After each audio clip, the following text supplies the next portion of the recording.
All right. Streaming online at party1019.com. This is New York's #1 for throwbacks. The new Party 1019, a Nexus radio station.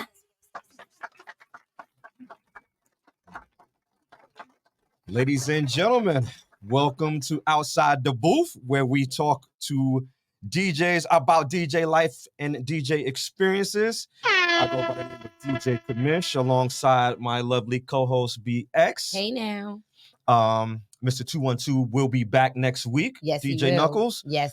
And of course, I want to thank and give a big shout out to the Matrix Studio. Our homie DWI is on the boards. We've got to say, you got to watch us on YouTube, right? Yes. Watch us on YouTube. Thank you for watching us on YouTube. Thank you for watching us on Twitch. And thank you for listening to us on Party 1019 and Commish Radio. Yes. And of course, you can always follow us wherever you get your podcasts. So follow us, like us, subscribe to us, review us, give us 5 stars. If you give us 4 stars, I believe that you are hating. Just hating on us. Just hating. All right. Show some love. Show some love. Show some love. All right. So we are here today. This is week number 7. Yes. Lucky number 7. Yeah, lucky number 7. Lucky number 7. And our guest today, the one and only, and I haven't seen this guy in a long time, so it's been a minute. So the one and only DJ Mastermind is here. Now. Mastermind, I gotta ask you. I never asked you this before. How did you get your name? Yeah. Ooh. So the name actually came from 2 things. So my favorite book, Think and Grow Rich. Okay. Yes, I remember. This is a mastermind hit. More than one person coming together to do something. Oh, nice. Mastermind. Actually, that was my promotion company name first, right? So it's right. TMG, the Mastermind Group. Yes. So now I was working with a mentor of mine, and he randomly told me one day he had no idea about the promotion stuff. He's like, "Yo, you play music like a mastermind." And like in my head, I was just like, I never really even put it together. And I had to ask my team, like, "Yo, y'all mind if I take the name like Mastermind as my DJ name?" And they like, "Yo, go for it." Yeah. And I just kind of never looked back from there. Oh, that's dope. Right. That's dope. I wanted to ask you that because I knew you before. Right. Before even having a DJ. So you was just a DJ? So you was just give it up for the DJ. You know what's weird? The thing that forced me to actually choose a name, you want a real funny backstory? DJ Who Kid. So now when the serious thing started, my radio partner at the time, we were in college, and he started becoming a board op for Sirius, for Shady 45. Okay. So now he's starting to get drops for me from all these artists. Everybody that come in town, he's getting a drop for me. And I should just go by my last name, Nurse. So Who Kid now does a drop, and you know Who Kid, he's always being a comedian. So when he's like, shout out to DJ Nurse. Is he a girl? Is he a guy? Is he a whatever? Like, literally just being a jerk, like just being funny. The next day I was like, I gotta that's gotta go. Yeah, so it happened one time. That happened once. And then never again. I had like 5 drops from 50, like all dope artists, and I got a DJ name. I'm like, this ain't gonna work.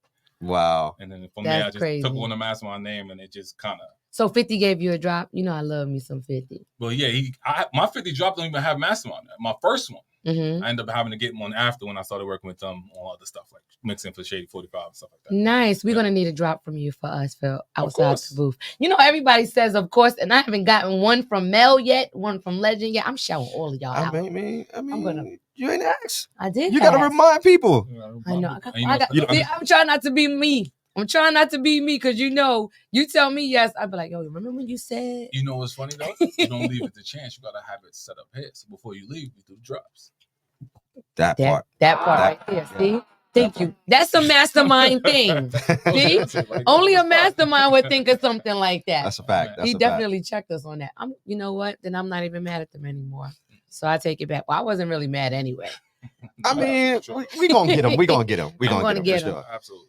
My question to you is, because you had mentioned about not having a name and you was already DJing, but you was also promoting. So which one came first? Well, DJing came first before promoting, but I could say kind of came hand in hand because like neighborhood wise, we was throwing parties. I was a bandit when I was younger, bro. Aunt, uncle, lead a house.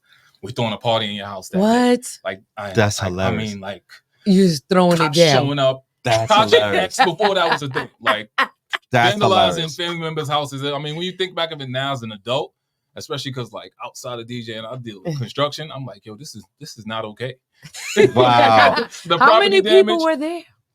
whatever the house could hold. Like, I'm So talking was it about a house or was it an houses, apartment? Houses, an apartment, anything. If we had anybody's house and they like, their parents say, yo, we going out tonight, you give that look. It's like, God, we throwing a party. Diabolical. Did y'all have it That's cleaned up hilarious. before they got home? If we ain't get caught before they pop up, but most of the time, yeah. Get out of here. How do you hide a whole party though? Because I can tell you, we had one and my grandmother went away and the walls was mad dirty. They was rubbing up on the walls, grinding back in the the Sean Paul video, like stop Yeah. banging on the furnace. Yeah, like, yeah, that type of yeah. vibes. Like That really happened? That's what you was doing back then? That's when I was. Because when I met you, you was already a vet at throwing By the parties. time we already exactly, so we already had a crowd. Right. That was the difference. Like I came to the city scene with a crowd already. So remember, I started promoting first. Yeah. And I was working with, I don't know if you know Carlito, my Black Association now, but I was dealing with Carlito and Dre from Blacklight Entertainment. Yeah. Before anybody. Before I was DJing. Right. Right. So they used to do Savannah's on a Saturday. This is back in the days where everybody had their night. Yeah. Commission notice. Like it wasn't 30 parties going on like how it is now. No, everybody had their own This night. person had Saturday. This person had Friday. You knew where to go. You knew where to go. So I went with them promoting on a Saturday. And we had the downstairs that was an empty room. And that's how I really started DJing. I'm like, yo, let me bring some equipment down here and start rocking out because I'm bringing this crowd. I know I'm bringing the crowd. So it's not like I'm not bringing in people. And then the DJ that they had, she was good, but she was playing vinyl. So it was the same set every week. Like, yo, my people want to hear other stuff. Right. I also want to hear some Caribbean vibes, not the same 5 songs they was playing back then. So it's like, yo, let me bring equipment. Is that when you started doing all the Caribbean stuff? Did you start off doing Caribbean? Because I know you like the king of soca. Well, that's what you have. You have that. I mean, I'm not necessarily no king of soca because I mean the soca arena is huge, but I've left my mark in the soca realm, and especially in the mixtape side. But the Caribbean side was my intro into really breaking into the Manhattan scene. Okay. Like, that's when the market was segregated. Like now it's a little different, but it's blended. It's diverse. It's a little bit more diverse, but it's a little bit more inclusive. Yeah. Before you was either the hip hop DJ or you were the Caribbean DJ. When we think about Mars time, think about me and Legend's progression when we were a group. And I'll give you one You and Legend were in a group? Yeah. Stop it. What? Yeah. Oh, that's news. See, this is my first time meeting him. Yeah. We've been communicating on social media, so when I seen him, I was like, "Oh yeah!" I was like, "You want to come?" Was a team. It was Legend Sound before he was just Legend. I remember when he was Legend Sound, but I didn't know you were part of it. I was the DJ, so I was the DJ, and he was on the mic. Okay. It was a time where, let's be honest, it was 3 main Caribbean DJs in the whole of Manhattan. It was you guys. It was Soundproof, and it was DJ Nori with the Union. That was it. And I don't think was Nori in the city at the time. Nori was in the city. Nori was in the city in the sense of it was mainly us in Soundproof, but anything that the union was really making decisions on DJs, then Nori definitely was doing his thing and pulling in. But he was it was just the 3 of us, bro. And everybody else was guests. Yeah. Every party. But it really was the main competition was always us Soundproof. Are you doing Reggae Fest next week? Reggae Fest. What's that? Oh was no, that's on PS17? I actually don't. No, I don't. I've never done any of those. Really? No, Legend has a group. Yeah, it's like no, I know. I'm just saying I didn't know if he would be a special. Right. Yeah. He has a group. But I'm saying he said he has like 5 or 6 DJs that they rotate. So that's the group. That's group. their Yeah, Reggae Fest. That's Reggae Fest. That's the group. Like that. Oh, okay. Yeah. Blends. Yes. He said that to me. Group, he said that to me today. Yeah. Yeah. And you've been doing this since you was 15 years old, and you have like 15 to 6. When did you start doing the mixtapes? Because you have like 17. Well, official mixtape. So the mixtape thing, I knew it was a great way to like engage with your audience and put stuff out. It took on a life of its own. Half the mixtapes or half the series that I put out has started as just one mix that was supposed to just be one mix, and then people like, when is the next one? When is the next one? And I think sometimes even with the mixtape thing, it's like a dope series, right? If they put all the episodes out, people binge watching, they like, I listened to this 10 times in a row, I'm ready for volume 2. It's like, there's not going to be another volume 2 for another couple of months, but it forces you to then figure it out. Like you have what's the series that I see all the time and that I've heard and listened to quite a few of them, Waist Trainer. I seen yeah. that. I didn't hear it yet. So what is Backstory of Waist Waist Train. Waist Train is mom's most successful mix series ever. Okay. Right? Mm-hmm. Waist Trainer was a random idea that I had as a female get ready to mix, right? Mm-hmm. So pretty much like training your waist before you're about to go to a party. And whining Right. and all So of I this. just put together like the dopest songs for that year or just for the last couple of years. Mm-hmm. Half dancehall, half soca. Oh, okay. Put this mix out. Waist Trainer was supposed to only be one mix. How many do you have? I'm at volume 7 now, and 8 is probably going to come out. Wow, that's awesome. So that's every year. I'll drop it once a year because it's pretty much like a highlight of the year's best dancehall and Right. soca. Mm-hmm. I've been trying to stop doing this mix. Well, why are you trying to stop now? I'm not trying Won't to stop. you do now, it but as what I'm saying is, TikTok again, challenges? It's a series. It's not supposed to be a series, Kamesh. It was literally just supposed to be a single mix. Yeah. Wow, yeah. but They you will can't. not They let me won't. go. Yeah. So then you should have the women that listen to a waist training do a waist training 30-second video on TikTok and tag you. Well, you know what's funny? It's the waist training. The tags are already there. Mm-hmm. I definitely like these mixes collectively. That mix series by itself has over 500,000 listens. Wow, that's awesome. Between them, like especially during the COVID time, Yeah. I've had some mixes come out, and it's just like, where are these numbers coming from? Right. 150,000 on a single mix, and I'm like, I'm going through it right now. Like I dropped a mix 9 years ago, and it's getting traction that you don't. and you it can't understand. blew up on YouTube over the weekend. Get out of here. This weekend? This past weekend, yeah. Which album was it? That was the best of Jadakiss mix. Yeah. Oh, That Jadakiss, that thing is probably my most popular mix ever now. Really? Yeah. Yeah. That's awesome. It goes viral like every year. So That's crazy. Which is crazy. when we mentioned that before when we was off air, and I was saying like how the technology be technology, and that's exactly what I'm talking about. Like it's like a stock market. Like if Jadakiss is having a good year, whatever you did, whatever video you did, same thing. Like if you do an interview, like I did an interview with with the guy with the pastor that they got locked up in Brooklyn, they got robbed and all that. Okay. Oh, okay. Bishop. The Bishop, Right, yeah. right. So I did an interview with him in 2021. And that interview only got like maybe under 100 views, but when he got locked up and I reshared it, thousands. Yeah, That's like crazy. because sometimes it's irrelevant. Yeah, right. Yeah. So when people get to ask me, yo, how many people you got listening to your station or whatever, I break it down to them. I said, people watch what they want to watch. That's how the internet works. The numbers don't work like how they think. Like, oh, you're a radio station and people just gonna be tuned. Nobody's tuned into no radio station like that no more. There's no more appointment anything. There's no more appointment television. Like we want to watch it when we want to watch it. We want to listen when we want to listen. So it's on demand all the time. Yeah. Much, Yeah. Well, I need y'all to listen to Party 101.9 FM and listen to us on Power 101.9 FM every time you get a chance. Right. You know, I mean, what's wrong with that? You might have to do a contest, send them some money or something. They want something. They want something. They want something. I'll sing to them. Oh, no. Boy. No, we're not doing that. We're not doing that. We're not doing that. No. Never mind that. You know, we're not doing that. So when are you going back on tour? I see you travel all around worldwide. So the next two major ones is Miami Carnival, and the week after is Jamaica. That's coming up soon. It's like in 2 weeks. Jamaica is what? That is Frenchman weekend. Yeah. Frenchman. But you're going to Miami in a couple of weeks. That's like October. Yes, it's always Columbus weekend. So that's the easiest way to remember Columbus weekend. So quick story. We take my girlfriend out for her 40th birthday to Miami for Carnival. Okay. They knew in May, this is what we're doing. We're going to turn up, go to Carnival. Right. It's everyone's first time. We get there, 3:00 in the afternoon. These girls are in bed at 11:30. And that's Miami. Miami is a baby carnival.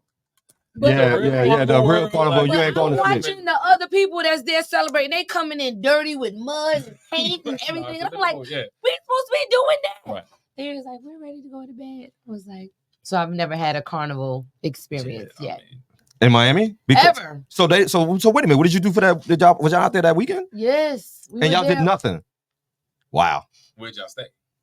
We stayed right on the Strip. We stayed. South Beach. So nothing happens out there. No. On South Beach. I know that, but everyone was taking the buses to where the big fetes were going on and everything. Nothing happens. Yeah, because they had food. They had food trucks outside at the place. They had all the women in the costumes wearing the stuff, and they all leaving the hotel. So I'm like, We like Right, Burna let's go Boy with was that. out there doing the Yes, show. yes, yes, He I see it, yeah. performed. Mhm. I'm like, Oh, so this was recent. This This is is- this was yeah, last this year, is probably. recent. Trips, I 2 think he years did ago. Trippy, 2 or years Tipsy, ago. Yeah.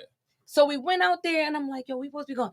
I don't want to mess up my hair. I don't want to. Oh, wear these yeah, one of them shoes. I don't brands. want. They're not going for Carnival. They used to went for Miami for the weekend. Right, You went for Carnival. you went for They Carnival. I went for They went to Carnival. Lounge.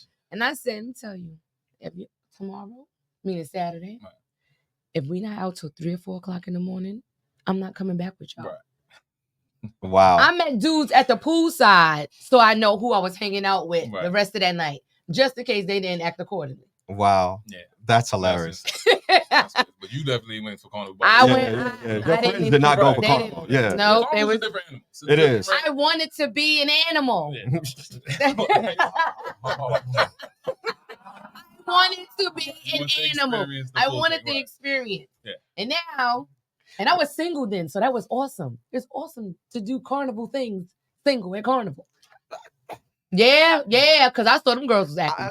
I'm gonna tell you the truth. No, it doesn't really matter. No, what I'm saying is you don't have to worry about Here's the difference. anything right? coming. If your partner understands the culture or is of the culture, See, I it's didn't one have to thing. worry Yeah. about a If partner. there's not a part of the culture or understand the culture, then there's a The problem. problem. There's a You know major that. problem. There's a Yeah. major problem. Major.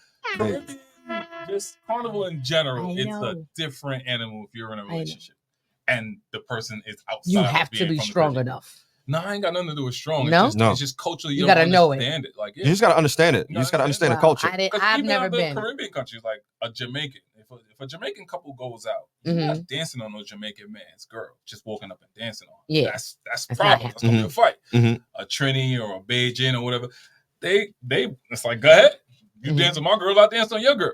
Jamaicans ain't with nothing. Nah, they ain't That's with the it. problem. Because it depends. There's to me there's what I like to call modern Jamaicans, and then there's classic Jamaicans. But even the modern Jamaicans are more the soca loving, right. traveling. So they Jamaicans. understand it a little bit. They realize like, okay, I gotta chill. Yeah. I want to But experience the, Carnival. classic Jamaican. They not- I don't care- I don't- yeah, we I doing just that. want to experience Carnival, whether it's Jamaica or in No, you have to. Miami. Yeah, you have to go. They were so dirty. They looked like they had so much fun. Yeah. Well, those are the best parts. They You were wanna so talk about in dirty. the world, a Everybody two-way came in party. covered in paint. Shoes is jacked up. I was like, yo, we could go down to CVS and buy some Skippies. Like, y'all don't really It gotta wear y'all. strips it all down. Yeah. Yeah, You I was can't like, be flossy. You can't. It's no pretension. It's no Yeah, word about your hair. You gotta none of- wrap all that up. Just Yeah. go and have a good It's time. it washes out. for DJs, it's especially for Caribbean DJs, right? Like for Caribbean DJs, that is a whole vibe that if you're an American DJ or a DJ from any other part of the world that has not lived that culture, that is a culture shock. Yes. Really? It is a culture So shock. you love it. You can't wait. I mean, it's in my blood. You can't wait. Because you know what it is? I tell people the best way to describe what Carnival is for me, how I say when I'm introducing Carnival to somebody. Mhm. It's a weekend built around thousands of people traveling to one place Mhm. with the same mentality. Everybody wanna knowing have the fun. same set of music Everybody's going and to have having the time. same objective. We're going to go have a great time. We're going Mhm. to drink. We're going to party. We're going to look our best. And then we're going to go home. Yeah. So that automatically awesome. makes it just a different. And then remember, most people's carnival is based on going back home to your country. Right. So you're home or you're at one of your friends' home. So Right. it's that feeling. So it's something you can't substitute with Oh, I any gotta other style of experience it music. one It's an day. experience. It's definitely an experience. I would say that I used to describe Carnival as, and this is me being an American, I guess. Right. I would describe it as a rave for Black people. Really? Yep, for Caribbean people. Yep, That's that's nice. a Caribbean rave. It is, but it's on a different scale, especially when you go outside the country. Oh, Yeah. my God. When you go to another country, like Trinidad is the biggest Caribbean carnival in the world. That doesn't mean it's the best, though. It doesn't. Right. Well, all right. So they're the best at producing carnival. Yes. Here's the difference with them and everybody else. Their entire country embraces carnival more than any other country. Really? Maybe second there will be like Grenada or Barbados, but in general, Trinidad is. If you go to Trinidad on Carnival, Mhm. good luck on finding regular people to do their regular job during Carnival. Like Right. everything stops for them. Yeah. Whereas Wow. most other 100%. countries, they're still functioning. Like you in Right. Barbados, if you're not on the size that's having Mhm. the parade, you wouldn't even know that Carnival's going on. Get out of here. Like during crop over, if you go to the south coast of Barbados, it's just regular tourists over there. You will never And they would know that Carnival's up, Carnival is day. pumping. So I went to Barbados this past May, and now I can agree with you because I was on the other side. I was like about an hour away from the airport. So you was on the West Coast. Yeah. Okay. So I had never been that far. Right.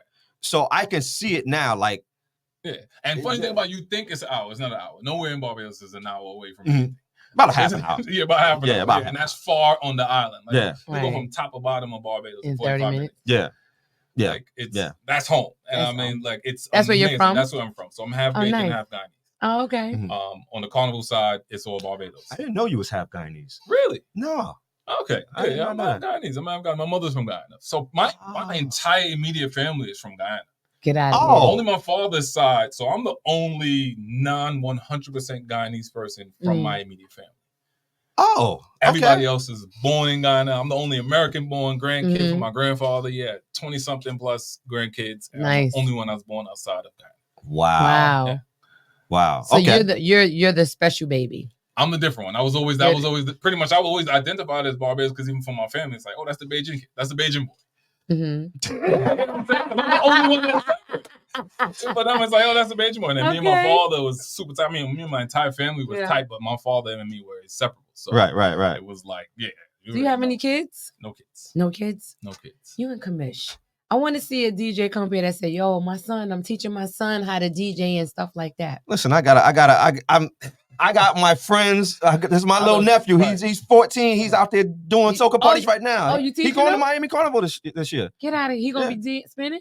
Yeah, he's spinning out there. Get out of here. See, that's what I like to hear. I like that stuff. He's spinning. He's 14. He's spinning. Shout out to Lab Sound, Jelani. Yeah. Shout out to him. Yeah. Shout out to your nephew out there, 14 years old, being around all that grown folk stuff. Talented young guy. Really? You come across him? Yes, I've seen him at an event. I'm like, yeah, he got it. It's just, that's dope. When you start young, I tell anybody, it's just about not getting messed up by the business. Yeah. So and like, he has good parents. Yeah, his father and his uncle. Yes. You know what I mean? They all. We all DJs. He's surrounded by DJs. Right. Oh, that's dope. Yeah. So there's no way he's gonna get bamboozled. I love his demeanor. He's not even moved by anything besides putting to play. Like that's great. He'll play. Because I don't know him personally. I know him from seeing him, but I've seen him a couple of times. Like he'll get on, do his thing, and then it's like, in a corner and on his phone, and it's just back in his own element, like in his age group element. Oh, that's dope. That's dope. That's focused. He's still 14. Like at the end of the day, it's like when he step on this. I just want to spin real quick and then keep it moving. So when he step inside the booth, he do his thing. When he outside the booth, he back to being a kid. That's dope. Amazing. That's amazing. Yeah. That's amazing. Shout out to those parents. He's been doing that since he was 5. Like we've been what? Yeah. He do all the family functions. Listen, it was the whole house full of DJs. Right. Ain't nobody touching nothing. He on there. We over here drinking. Right. That's crazy. Happy to do it. That's crazy. Oh, that's dope. We out here eating and drinking. Oh, we gotta get him up here.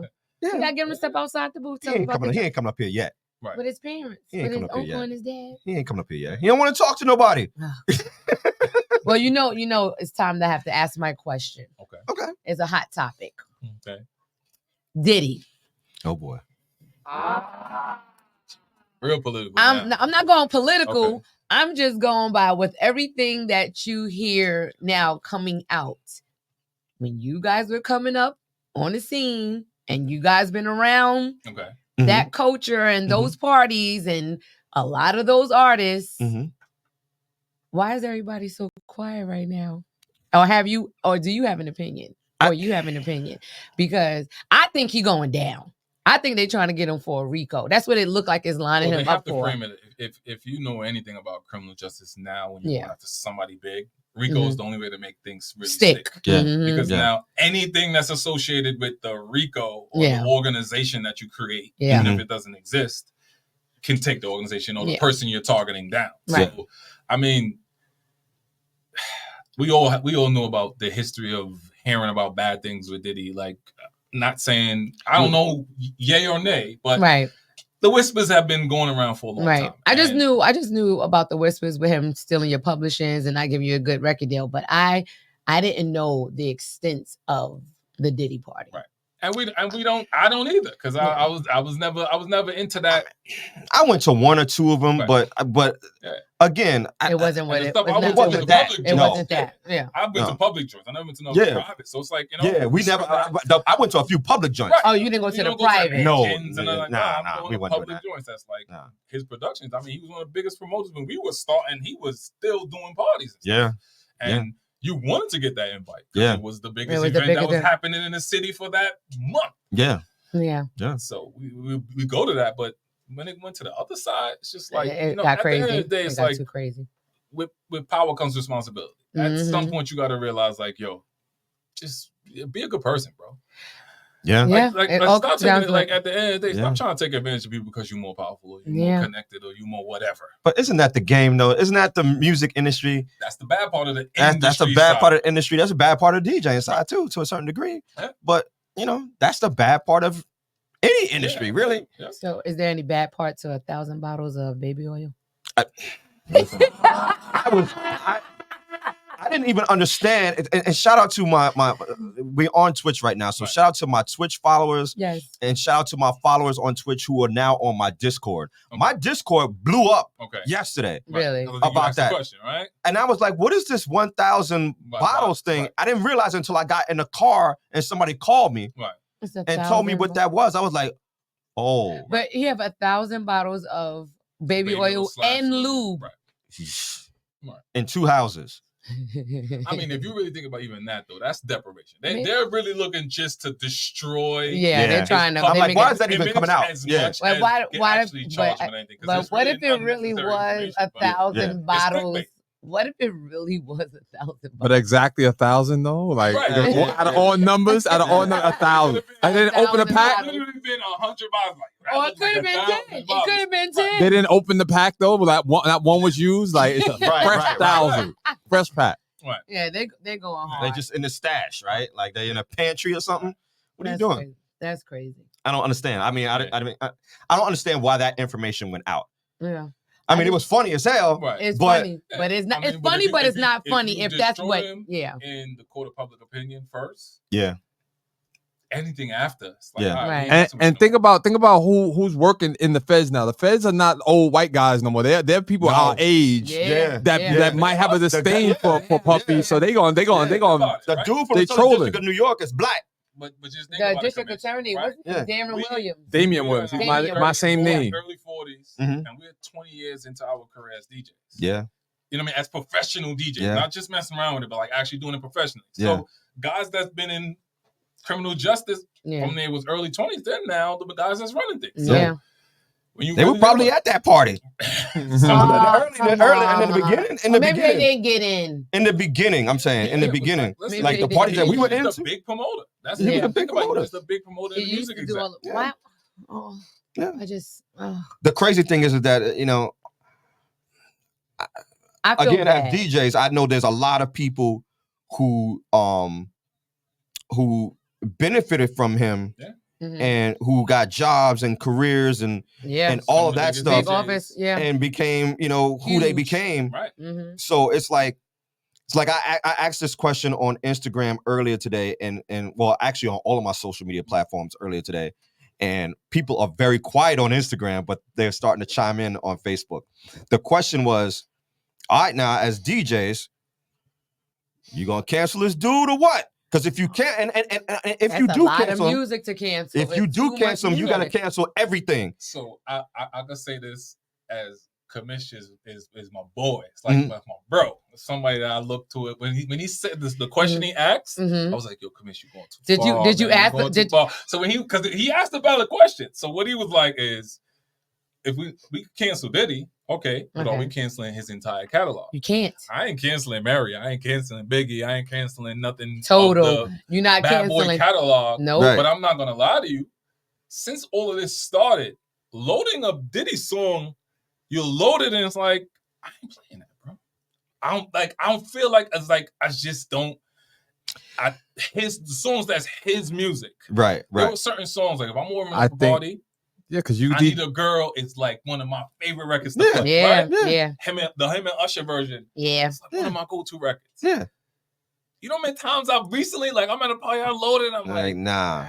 So you saying no to that? You're I don't canceling. like- I- You're canceling like- certain songs. I'm not canceling the Bad Boy catalog, but am I comfortable to say I'm putting a Diddy song on right now? I mean, Cypher Sounds use AI. Yeah, he did like. And I have to download that song, but he used AI for the Benjamins because the Benjamins was actually written by Jadakiss. So what he did was he made he put Jada on it. And he put Jada voice on Diddy's verse. Yeah. Wow. And how did it sound? It sounds great.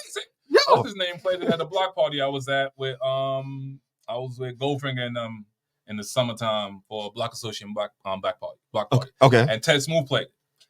Oh, really? He's like, yo, we playing this. He's like, no, Diddy. And he played that part and it went crazy. Really? I believe it.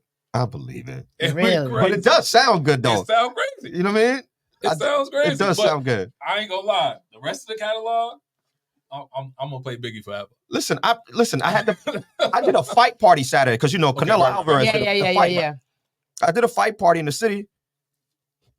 How you gonna not? And when I do fight parties, I curate them. That's why they be hiring me for these things. Right. So when I do fight parties, I'm playing fight music. Correct. How you gonna not play Victory? Right. Yeah. Victory is a pop song. No, like, you know what I mean? Like, yes, Biggie's on it and Bus is on it, but that's a P. Diddy and the Family. Right. You know what I mean? Yeah. That's No Way Out. Right. That's the first track. No. Yeah, it's a fact. How can you get rid of that? Did you play it? Yes, I did. Did It's a fight party. Did they rock to it? Yes. It's a fight party. You know what's funny for me personally? I don't have an issue with it. Is I don't want the people running up to me with the nonsense. Because then it'd be like, yo, get out my face. Like that happened to me with like R. Kelly record. It happened to me. I was about to say that.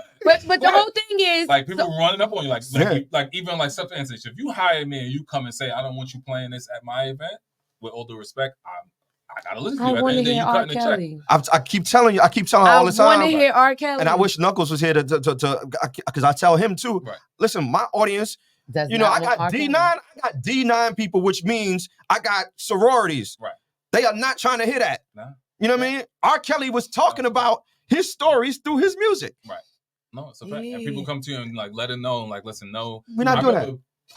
Being at an event, it wasn't like I was playing just a mix because it was like nobody there. I'm playing a mix, and it's an old R&B mix. Right. R. Kelly on there, and then they person like, telling me like, "Yo, do me a favor, can you change this?" And I'm like, "What if he get locked up with R. Kelly?" The spot was empty. No, imagine like me and that person. Wow. And she was like, "Yeah, we not doing no R. Kelly." What? Yeah. So imagine R. Kelly and Diddy being locked up in the same prison. Do you imagine the hits that's going on at that jail That's hilarious. talent show? Can you imagine? That's hilarious. I'm hearing R. Kelly singing in prison. He's singing. And Diddy gonna be take that, literally, figuratively. Yo, you crazy. All right, now on the flip side, right? Okay. If he's proven innocent. Yeah. Then what? He got lucky the same way Kels did the first time he got found not guilty. You got lucky, but you better straighten up. Because they coming for you. That question is because it seemed like you're hanging him out to dry right now. I ain't hanging nothing. Before actual guilty.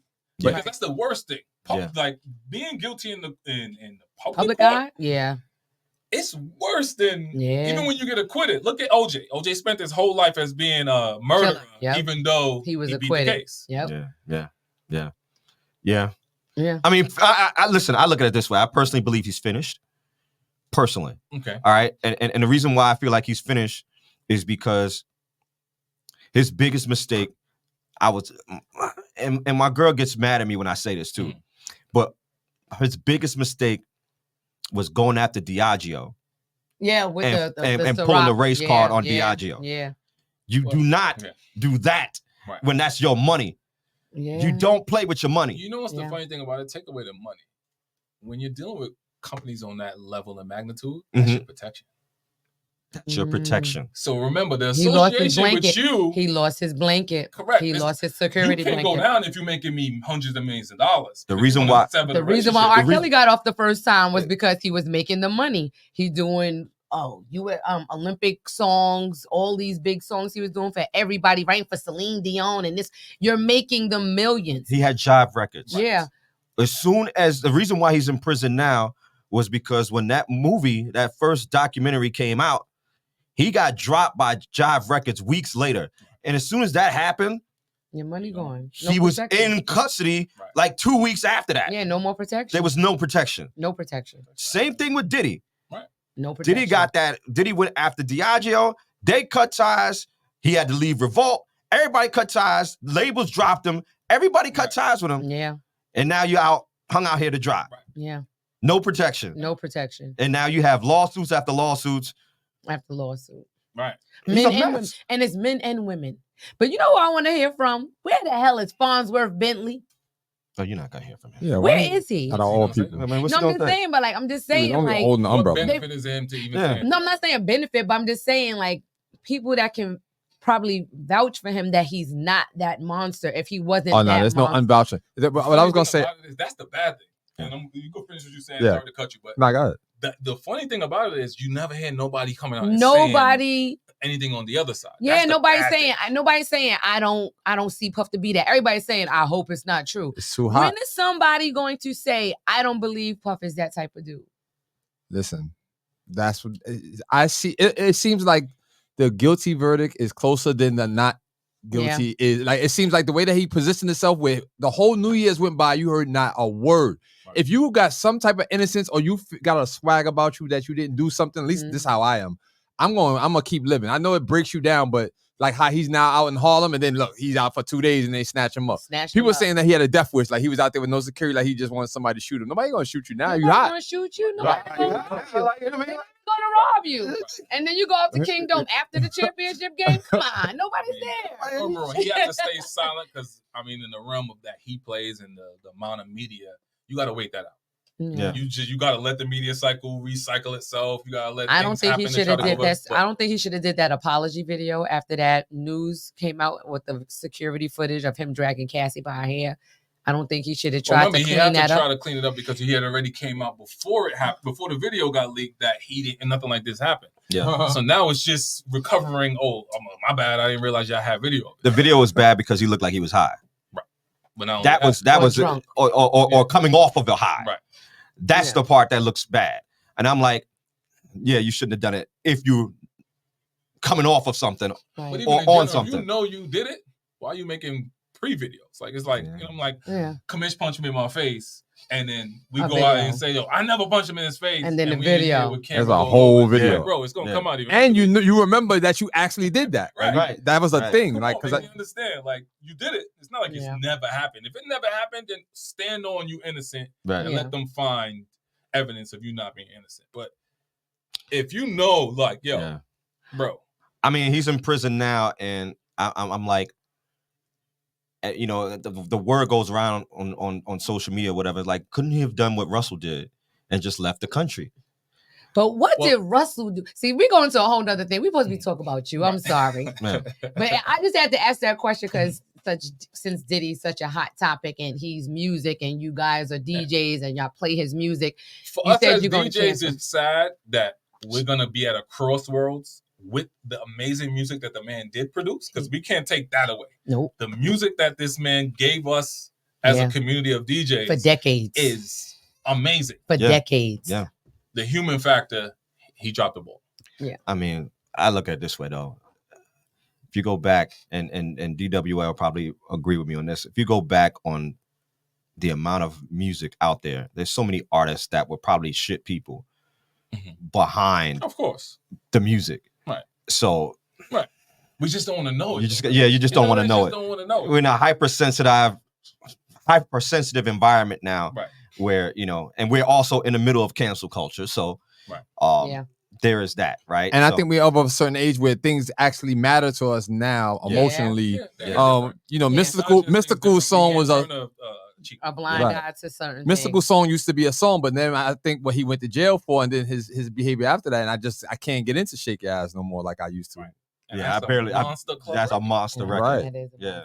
I don't play those two records. I don't play that. I don't play Danger. I don't play either one of them anymore. You don't play Mystical at all? I do play Mystical. What song do you play? Here I Go. Oh, okay. Here I Go. I've definitely played that because that's if I'm doing a Southern party, if I'm like, that's a South of the city staple. Right. Okay. That has to be played. Has to be. What song do you have to play every party that you do? For myself? Yeah, for you. What song is you have to play it? Mr. Flavor remix. Okay.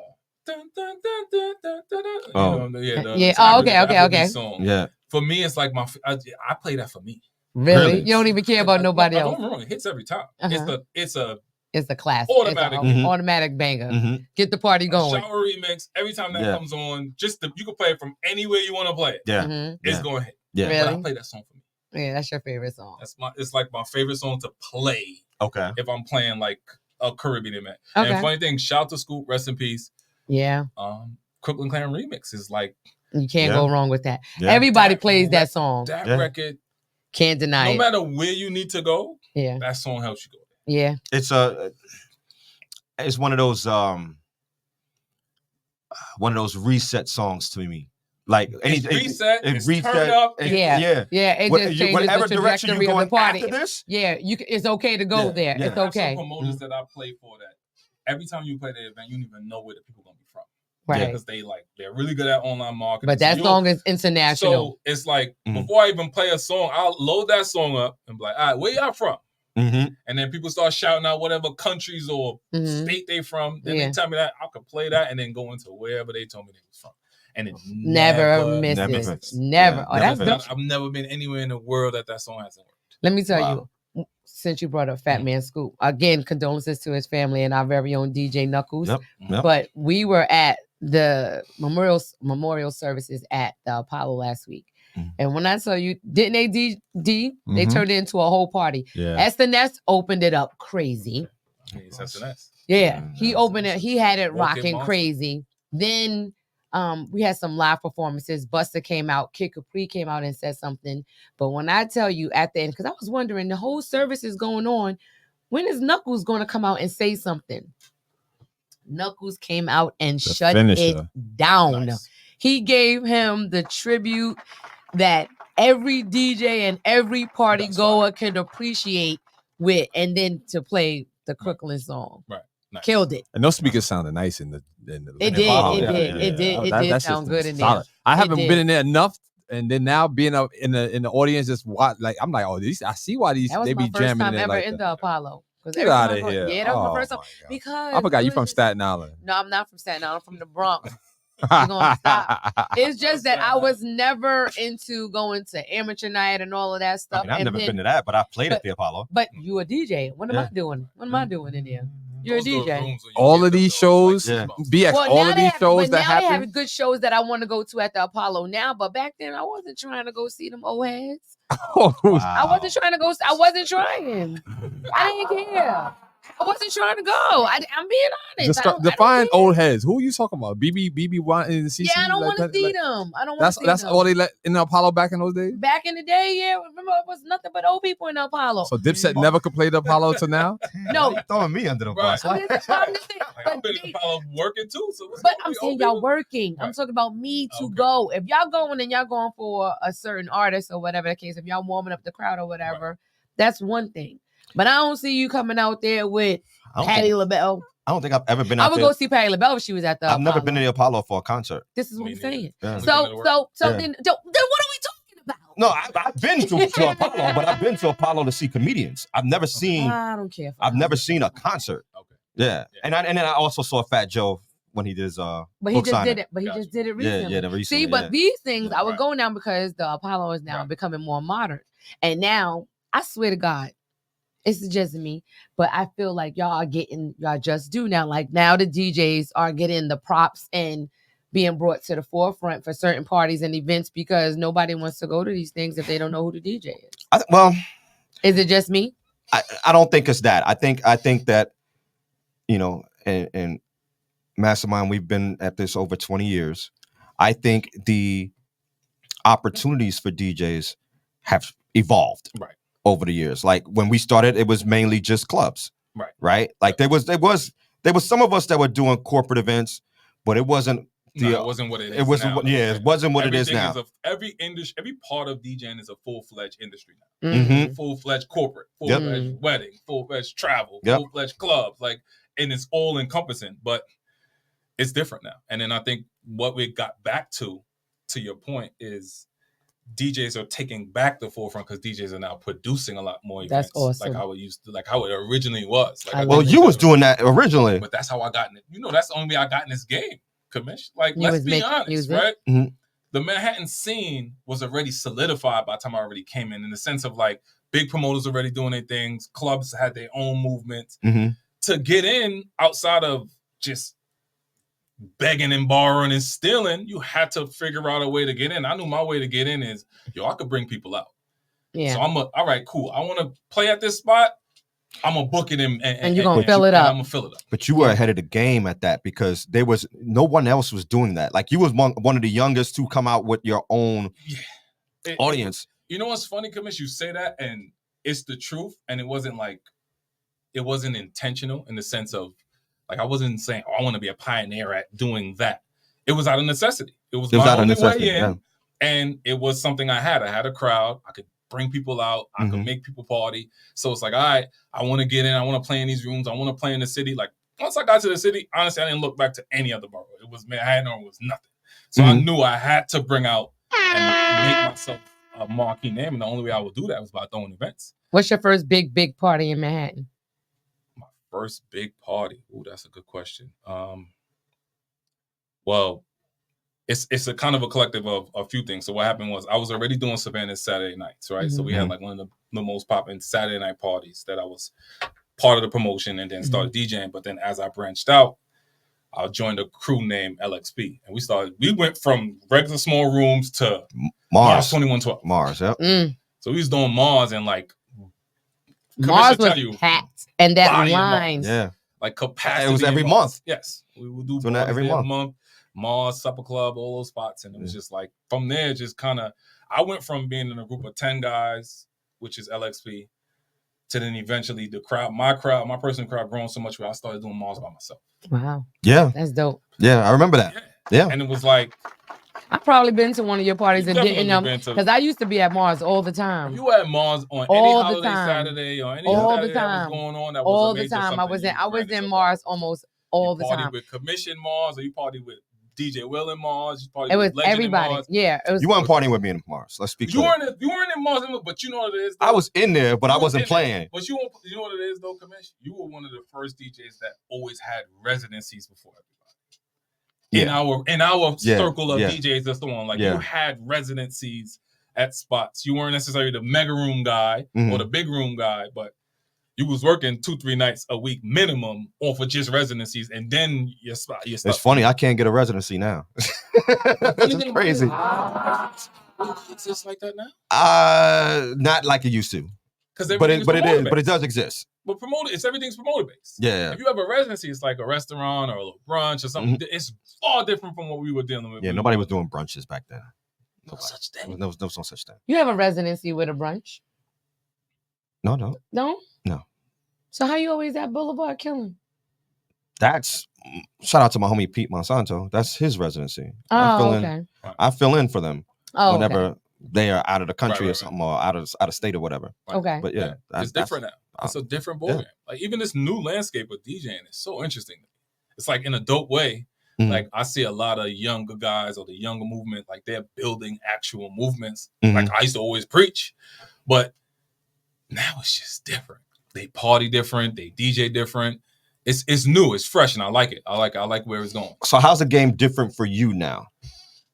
So the game is different for me, where it's the sense of like I'm stuck in this weird divide of like having this international ability to go out and work and do my thing there, but then when you're home, it's like, is he available? Is he not available? And honestly, shout out to the great promoters, but promoters can rob, like bad promoters can rob your love of playing music locally. Really? They killed your joy. So they ain't necessarily kill my joy, but I'm very selective with who I work with. So that then pushes you out of necessarily being like, come one, come all. Right. And I've always been a person like, I'd rather control mine. Like I know what I bring to the table. Like I tell any promoter, I let anybody know, like if I'm booked on a party, if I call a price, I'm paying for myself.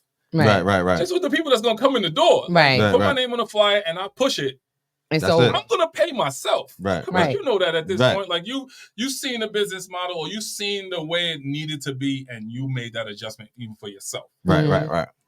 If you go anywhere, you know you're a walking box office. Pretty much. Yeah. Right? But you didn't do that because you necessarily wanted to. Because I remember at first, you used to push against like wanting to have to promote at first.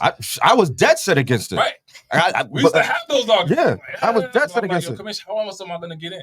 Right. how about this? How else was I gonna play hip hop in a party in the era where I started? Because remember that divide happened where it was reggae DJ or Caribbean DJ and hip hop DJ. And I actually started that because when I started at Envy, it was Goldfinger upstairs and it was me downstairs. And I brought in my homie Rob Prophet, who would play reggae because I wasn't touching no reggae at the time. I was like, I'm not touching this because I don't know enough. But I was in college. I was at St. John's. So you knew what Prophet was with us. We were shopping together. He was telling me what to buy. You know what I mean? But this is just a different edge. So I told him to get on, and he got popular. Right. From doing the reggae portion of your party. At Envy. And it became a regular thing. And that's how we met Soundproof, and that's how Silky used to come watch us all the time. So you are the person that created that. I don't think it's creating. I think it was me not wanting to, in my opinion, disrespect the game, because I didn't want to play the same 5 soca records, which is why I got into soca later on. Right. I didn't want to play. We wasn't even playing soca at the time, but I didn't want to play the same 5 reggae records. Right. At the time. So you played someone who knew it. But I wanted somebody who knew it, but because that's not what I was hearing. Two ways to look at that. It could be like the people can look at it like a negative, like, oh, you started this divide, but not really. No. Commission's the person he that opened it. Yeah, he opened up. For us to even have a possibility to break into Manhattan scene, because that was just, you know what I mean? Like that was unheard of. Yeah. And that was back, like I said, that was back in the time of everybody had a room. Right. Like Envy was the place to be. So promoters gonna come in there and see like, oh, they got a reggae DJ? All right, cool. I'm gonna find me a reggae DJ now too. Yeah. And that's exactly what happened. And I mean, I didn't know that. I didn't know that at the time. I wanted it to sound right. Like I just wanted it to be right. Right. And I was like, I didn't have enough confidence that I had enough music for it to be right. Right. You know what I mean? Which makes sense. That's dope. And that same thing happened to me. So now I'm on the other side where I'm playing all the mega parties. I'm playing the biggest parties in the city. But you know what used to really piss me off on the inside? We used to get to parties. The party would be flat. We get on, light it up, and then whoever's the headline DJ come on after and sound like Superman 1 record in. Because you know. You had the vibe ready already. Right. Soon as the dance hall come on, the whole party go from everybody in lounge mode to partying. Yeah. And then from the partying, whatever's the biggest record after our set, you just have to play that. Yeah. You walk on and play the record and look like Superman. Yeah. Right. And not to say they weren't great DJs, but they knew themselves. Like I remember many headline DJs, like they knew come in the building. I'll play with Self. I'll play with Will. These are guys that like show love when I was doing my thing, like coming in and like really making my mark. Especially Will. Will was like that was my right hand. Like any party I was doing, I had Will on, and he was my hip hop DJ. And to be honest with you, even like Self, I remember being in parties with Self, and Self like, yo, what time you going on? Or he'd be like, yo, come, go on. Get on. And he knows, yo, I'm going to wake this party up. Yeah. And then Self could go anywhere from there. Because you already got it. You already got them partying. His vocal abilities since before, like that was the one thing for me. Like he's the person that made me want to actually start MCing. Who? Right. DJ Self? DJ Self. Yeah. Really? Yeah. DJ Self is the person that made me was like, nah, I gotta learn it. Legend as well, but I think the difference with Legend and Self is Legend could just turn on a mic and for whatever reason it works for him.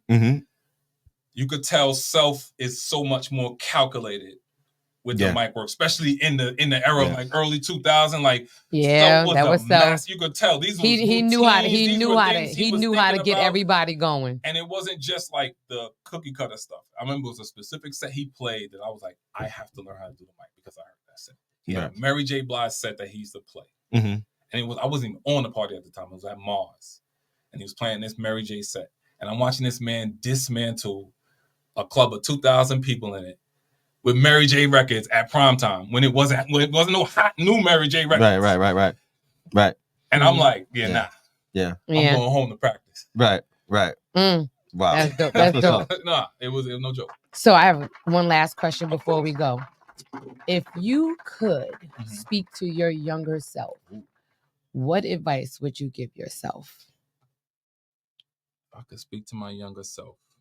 In the realm of DJing or in the just in life, DJing, anything from all of your experiences that you have encountered, what would you tell your younger self to prepare for in life and with business? In business, think everything through. Take the necessary risks. Be calculated, and don't look back. In life, continue to just be fearless in whatever you're doing. At the end of it, because no one has this thing figured out. Mm-hmm. No one has this thing figured out. No one can tell you they got it figured out. We're figuring it out as we go. Yeah. 100%. Jump out those planes without and build the parachute on the way down. And even when you do, they'll puff you. Right. After No, you it's a fact. Like, we don't have an expiration date in any of this public things that we're doing. I say that all the time. Yeah. I say people have an expiration date all the time. Yeah. We're on borrowed time. Mm-hmm. I think sometimes we take that for granted. We're on borrowed time as human beings. Be Right. good to people. When people see you, I'm big on it. People experience you in life, it should be a positive experience. Right. In whatever way that is. That's whether it's playing music or just being a regular good human being. Like, be good to people. People need it. Everybody's out here fighting their own battle. Yeah. Absolutely. Absolutely. I got one thing to ask you though. Of course. You do a big part, or you play a big part of what's going on in Barbados for Crop Over. You're out there for almost a month every year. How did that come about? Well, half of that came about just being from Barbados and going back, like wanting to go back to enjoy my festival. As I got older and more friends wanted to start coming. Before it was Carnival's trending now. Right? Yeah. So before Carnival was trending, I was already putting together groups of friends to come to Crop Over with. Got you. And so when I started bringing a couple friends, and then you put in like the Instagrams and all that other stuff, it took a life of its own. It became a movement. It became a movement, but me actually breaking into the market, I would have to give a shout out to my boy DJ Ross. So DJ Ross is like the biggest radio personality in Barbados, and he's also one of the biggest promoters out there. We knew each other from social media, and I was in Barbados one year, and he had this big boat ride, and he's just randomly like, yo, I want to book you for it. He never heard me play before, none of that other stuff. Really? Right. So it was a Wednesday boat ride, Trippy Wednesdays. So he booked me for this boat ride, and I'm like, yo, Ross, I'm going to open the floodgates. And he's like, all right, whatever, we're going to see. I sell half this boat with him. So we sell half this boat. I have half of New York on this boat with him, half of New York, and then from there, it just kind of took off from there. Okay. A few bands, few different things. Because honestly, it's the same thing. If you could bring a crowd, people going to mess with you. Right. I was able to grow the name over the years and so on and keep a consistent pulse on bringing people to Barbados. And from there, just don't look back. I mean, promoters know, honestly, at this point, you book me in a party in Barbados and people going to come out. Oh, that's dope. What's your secret of building an audience? Being personal. Especially in the time that we're in, that's the number. Yo, people are not personal. Like, everybody thinks that I'm going to get a flyer and I'm just going to throw it up on social media. You got to talk to people. Right? It's like, I'm actually in touch with my friends and in touch with my people, like cracking jokes. And like, I'm not just inviting you to try to make money off of you. Like, I'm actually inviting you because you my peoples and I want to party with you. Right. I love that. So it's still an old school way. It's still an old school way. Nothing beats that, bro. Got you. Nothing beats, because the personal touch, like, think about it. Commissioner, if I pick up the phone and call you and say, yo, Commissioner, I'm having a party. I need you to come through, bro. And you give me your word. You don't got to worry about it. 99% of the time, or 95% of the time, unless an emergency come up, even if you don't want to go, something could happen on the week. You're like, I really want to go, but I told him I was going. He hit me personally. Yeah. And you know how it goes over somebody's birthday or something, and not overdoing it. I don't promote everything like it's my own personal thing. Right. But I do have a personal touch with people. That's dope. So that's awesome. That's honestly my secret, just being personal, man, and just being reachable with people. Got you. I love that. So before we leave, I want to thank you for coming out and blessing us for episode number 7. Yes. Y'all make sure that y'all listen to us, like us, give us 5 stars, review us. And if you don't, like Kamish said, you're just hating. Yeah. You're just hating. But and I just want to thank you so much for coming through. I really enjoyed this interview. It's been dope. You're a dope person. And I'm going to, experience Carnival for real. Or Barbados. We're going to hold you to that. I want to go. Barbados, Carnival, Crop Over next August. Okay, let's go. It's always the first Monday in August. Let's go. But you're out there for a month, so I'm out there make it happen. Minute, but listen. Now, we're going to be out there. Commissioner's going to go. He's going to bring Rachel. Happy birthday, Rachel. Oh, yeah. Shout out to Rachel for your birthday. Yeah. Yeah. Happy birthday. Yeah, Happy yeah. birthday, babe. Yeah, for sure. For sure. And you know, this is Outside the Booth. We are the only place where your favorite DJs step outside the booth and sit with us to share their experiences. I'm your girl BX. My man Kamish over here, Mr. 212 DJ Knuckles. He'll be here next week. And shout out to the one and only DJ Mastermind. Love. Thank you for coming out. Y'all stay tuned. Like us. We out. Later, y'all. The Big Apple is cranking real throwbacks. New York City. The new Party 1019, New York's #1 for throwbacks.